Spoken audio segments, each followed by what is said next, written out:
Imagine duas pessoas estudando inglês.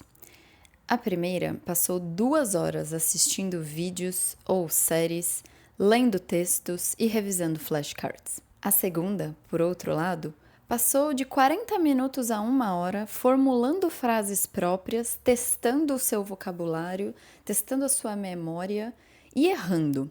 Quem você acha que aprendeu mais? Muita gente responderia que é a primeira pessoa. Mas aí está um erro muito comum de interpretação quando a gente vê pessoas estudando línguas, tentando aprender uma língua nova. Bem-vindo a mais um episódio de Fluent Roots with Larissa Maia. Eu sou a Larissa e hoje eu quero conversar com você sobre um conceito da psicologia cognitiva chamado dificuldade desejada. Entender esse conceito pode economizar anos da sua jornada. Se você está aqui nesse canal é porque você ou estuda línguas ou está interessado em estudar línguas ou aprender mais sobre comunicação e expressão.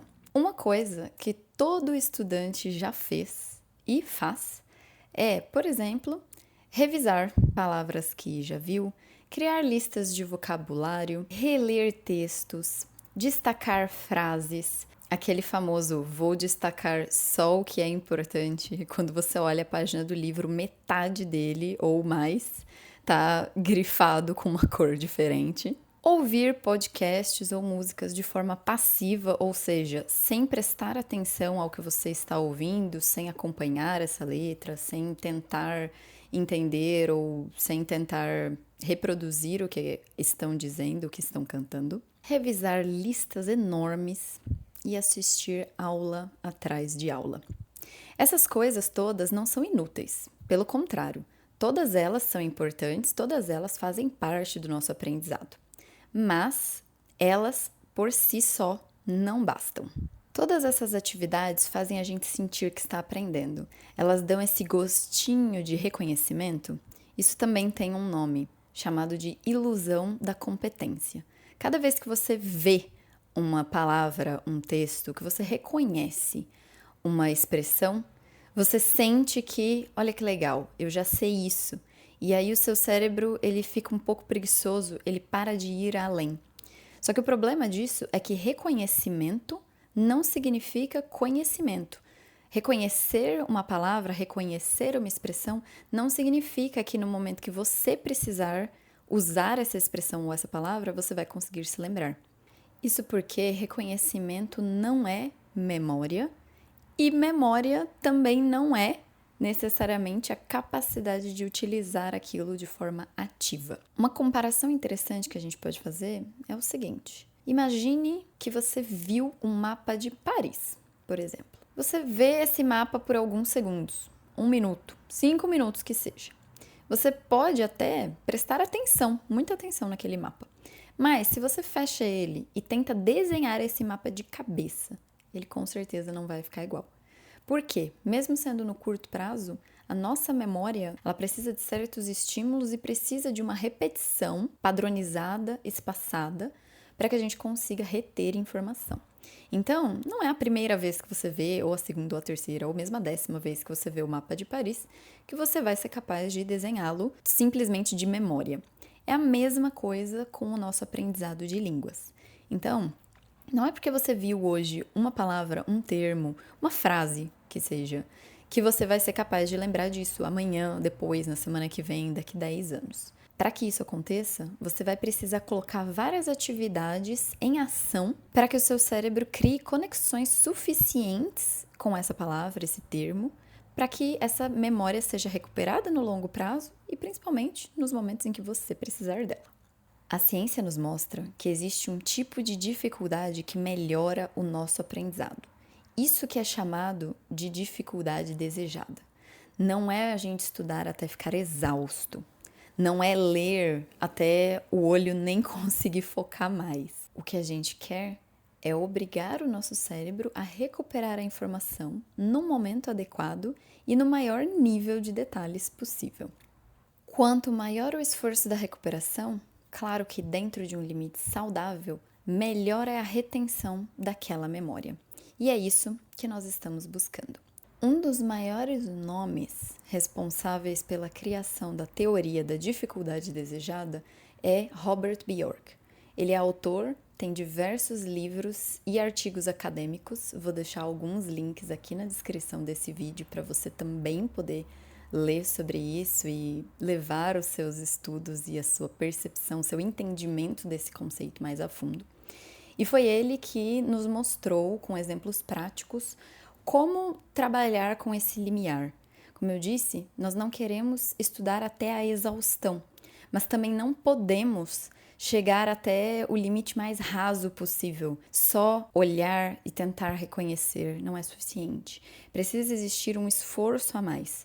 A gente falou isso em outros vídeos, inclusive, quando eu falei que você comete um dos erros clássicos que você pode estar cometendo é justamente o de fazer todos os dias a mesma coisa, fazer a mesma atividade, não se desafiar, não se levar além. Isso está dentro do conceito da dificuldade desejada. Se você repete todos os dias a mesma atividade, o mesmo tipo de exercício, ou se você pratica apenas um dos pilares da fluência, que são vocabulário, gramática, fala e escuta, você inevitavelmente vai ficar numa parte rasa do seu aprendizado. Robert Bjork nos mostra isso muito bem em alguns de seus livros. Alguns exemplos práticos de criar dificuldade desejada. Exemplo número 1. Você pode, ao invés de ler um texto 5, 6 vezes, você pode ler ele apenas uma vez, ou duas no máximo, uma vez dentro da sua mente e uma vez em voz alta. Depois feche esse livro, esse texto, e tente reescrevê-lo com as suas palavras, ou ao menos explicá-lo com as suas palavras. Segundo exemplo, ao ver um vídeo, ao ler um texto nessa língua que você está estudando, não busque por uma tradução imediata, faça um esforço para entender o que você está lendo, sem passar por esse processo de tradução necessariamente. Tente entender, claro, dentro do seu nível, se tem palavras nesse texto que você reconhece. Quais são as palavras que você não reconhece? Grife essas palavras que você nunca viu antes, ou que você até sabe que viu, mas não consegue lembrar o que significa. Analise se no resto do texto você consegue entender a ideia geral, a ideia central, ou não. Se ainda tem muito vocabulário faltando para que você consiga atingir um entendimento. Caso seja este o caso, você pode estar usando um texto, estar tentando ler um texto muito acima do seu nível. A gente também não quer isso, porque isso também desestimula a continuidade. Toda vez que um aluno, que um aprendiz de língua se depara com um texto muito complexo, que 90% das palavras ele não conhece, isso vai criando uma resistência também de prosseguir nesse estudo. Então, dependendo do nível em que você está, busque textos adequados para cada nível, ainda que eles estejam adaptados. É melhor que você comece por um texto fácil e se treine a não ficar traduzindo ou a não buscar uma tradução em programas online, por exemplo, do que você pegar um texto extremamente difícil, muito mais difícil do que o seu nível, e ficar ali batalhando com ele, tentando entender o que está acontecendo.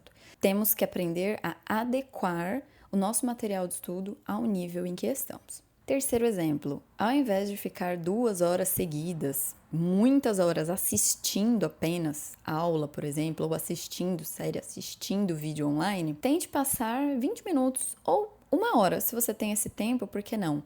Produzindo frases. Parece uma atividade besta, tem muito aluno que reclama de fazer essa atividade, mas é uma das que mais ajuda. Todas as vezes que você produz frases próprias, que se encaixam na sua rotina, que fazem sentido, que são frases que na sua língua materna você fala com muita frequência, todas as vezes que você coloca as suas frases em prática, isso melhora também a sua retenção. É difícil, é uma tarefa chata, ninguém disse que seria fácil. Exemplo 4. Ao invés de simplesmente criar listas de vocabulário ou ficar mesmo lendo a informação, relendo a informação, force o efeito teste. Todas as vezes que a gente é forçado a testar para resolver uma questão, para dar uma resposta, o nosso cérebro também retém melhor aquela informação. Então, por exemplo, ao invés de criar um caderno em que você coloca ali bonitinho a tradução de cada palavra, de cada expressão, Crie flashcards, é muito mais útil. E, se possível, crie esses flashcards de forma digital. Use aplicativos de flashcard no seu celular. Não faça à mão. A mão é mais útil do que uma lista de vocabulário? Sim. Mas fazendo flashcards à mão, você não vai conseguir aplicar a repetição espaçada. Enquanto você tem só 10 flashcards, está tudo bem. Mas e quando você tiver 500, 600, 1 milhão de flashcards? É impossível você lembrar quais você precisa revisar naquele dia, naquele momento, e a sua repetição espaçada, que é um princípio super importante do aprendizado de línguas, se perde.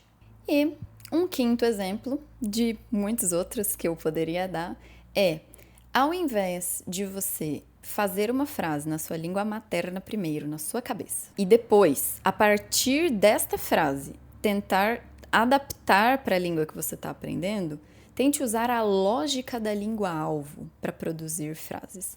Também, mais uma vez, é uma atividade que dá trabalho, nem todo mundo gosta de fazer. No início, leva um tempão para o seu cérebro ligar aquela língua na qual você precisa pensar, mas um dos grandes sinais de fluência, a gente também já falou sobre isso, é justamente quando você para de traduzir mentalmente, quando o seu cérebro pula essa etapa e consegue produzir a linguagem imediatamente na língua que você está estudando.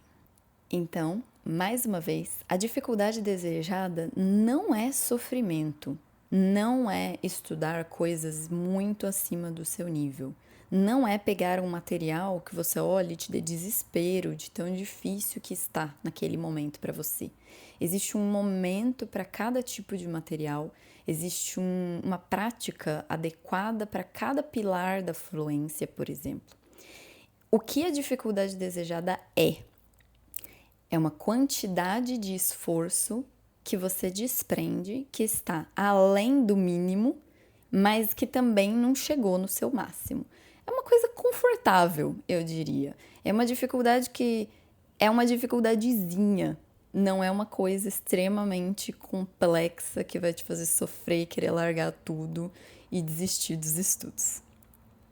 O maior segredo é você permanecer numa zona em que você consiga acertar a maior parte das respostas, em que você entenda sim a maior parte dos textos, em que você entenda a maior parte das coisas que você ouve, em que você consiga construir as suas frases.